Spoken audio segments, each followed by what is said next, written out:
High বন্ধুরা, Jhuma Bengali kitchen থেকে YouTube চ্যানেলে তোমাদের সকলকে স্বাগত জানাই। আজ নিয়ে এসেছি কচু শাকের দারুণ একটা ইউনিক রেসিপি। চলো যাই। দেখো, বাড়ির পিছনেই কত কচু পাতার বাগান, আর এখান থেকে ডান্ডি ছাড়া শুধু পাতাগুলোই আমি কেটে নিয়ে চলে আসব। কচুর শাক তো বন্ধুরা অনেকেই অনেক রকমভাবে বানাও, কিন্তু এইভাবে একদিন বানিয়ে দেখো, খেতে কিন্তু দারুণ লাগবে। কচু শাকের রেসিপি এর আগেও আমি দেখিয়েছি, তবে এই কচু পাতার রেসিপিটা একটু অন্যরকম। আজকে শুধু কচু পাতাগুলোই আমি বানাবো। যদি রেসিপিটি ভালো লাগে তাহলে একটি লাইক দিয়ে পুরো ভিডিওটি দেখার অনুরোধ রইল। সবগুলো কচু পাতা আমি কেটে ধুয়ে রেডি করে নিলাম। এখন গ্যাসের ফ্লেম অন করে সিদ্ধ বসিয়ে দিলাম। লবণ ও জল ছাড়াই ঢাকা দিয়ে 5 মিনিট গ্যাসের ফ্লেম লো টু মিডিয়ামে রেখে সিদ্ধ করে নেব। দেখো, 5 মিনিট হয়ে গেছে। কচু শাক কতটা কমে গেছে। এবার একটু নেড়ে ছেড়ে নামিয়ে নেব। খুবই সাধারণ রান্না, যা ঘরে থাকা উপকরণ দিয়ে খুবই তাড়াতাড়ি বানিয়ে নেওয়া যায়। এইভাবে আমার মতো একদিন বানিয়ে দেখো, খেতে কিন্তু খুবই অসাধারণ হয়। সিদ্ধ হয়ে গেছে। এবার কচু শাকটা কড়াই থেকে নামিয়ে নিলাম।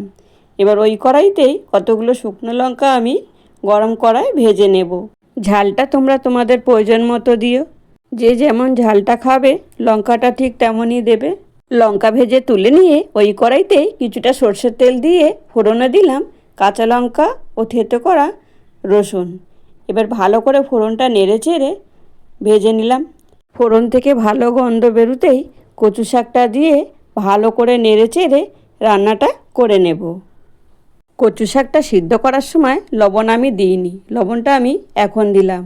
যদি সিদ্ধ করার সময় কচু শাকে লবণ দিতাম তাহলে কচু শাকের মধ্যে অনেকটাই জল বেরিয়ে আসতো, আর এই জল শুকনো হতে অনেকটাই সময় লেগে যেত। আমার এই রেসিপি যদি তোমাদের ভালো লাগে তাহলে একটি লাইক, কমেন্ট, শেয়ার ও সাবস্ক্রাইব করতে ভুলো না। যে সকল বন্ধুরা আমার এই ভিডিওটি দেখছো অথচ এখনও পর্যন্ত একটি লাইক দাওনি, সেই সকল বন্ধুদের বলবো একটি লাইক দিয়ে পাশে থাকা বেল বাটনটি প্রেস করে দিও। তাহলে আমি যত নিত্য নতুন ভিডিও আপলোড করব সবার প্রথমে নোটিফিকেশন তোমাদের কাছেই পৌঁছাবে, আর তোমরা তোমাদের সময় ও সুযোগ মতো আমার দেওয়া রেসিপিগুলো দেখে নিতে পারবে। দেখো, গ্যাসের ফ্লেম লোতে রেখেই কচু শাকটা ভালোভাবে নেড়ে ছেড়ে রান্নাটা করে নিলাম। আর এই সময় দিলাম ভেজে রাখা লঙ্কাটা গুঁড়ো করে। এরপর দিলাম অর্ধেকটা লেবু। লেবুটা চিপে লেবুর রসটা দিয়ে দিলাম। লেবুটা কেন দিলাম, যদি গলা ধরার ভয় থাকে তাহলে কিন্তু এই লেবুটা দিলে গলাটা আর ধরবে না।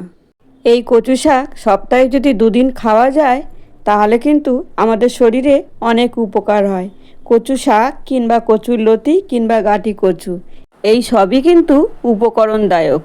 এগুলো খেলে রক্তও পরিষ্কার থাকে, পেটও পরিষ্কার থাকে। আজকের রেসিপি তোমাদের কেমন লাগলো একটা কমেন্ট বক্সে কমেন্ট করে জানিও। আর রেসিপি খুব ভালো লেগে থাকলে অবশ্যই এইভাবে একদিন বানিয়ে খেও, আর বাড়ির সদস্যদেরও খাইও। দেখবে আবারও রিকোয়েস্ট করবে এমন কচু শাক বানানোর জন্য। দেখতেই পাচ্ছ কচু শাক আমার রেডি। আর নামানোর আগে সামান্য একটু চিনি দিলাম। চিনিটা দিয়ে আবারও 1 থেকে 1.5 মিনিট বেশ ভালো করে নেড়ে চেড়ে নেব। যেহেতু গ্যাসের ফ্লেম লোতে রেখে কচু শাকটা বানাচ্ছি তার জন্য বেশ অনেকটাই সময় লাগছে। এবার একটা পাত্রে নামিয়ে রেডি করে নিলাম। আজকের ভিডিও এখানেই শেষ করলাম। ফিরে আসছি আবারও এক রেসিপি নিয়ে। এখন সকলে সুস্থ থেকো, ভালো থেকো, সকলকে ভালো রেখো। আর এতক্ষণ সময় তোমরা আমার পাশে থেকে পুরো ভিডিওটা দেখার জন্য তোমাদেরকে অসংখ্য ধন্যবাদ।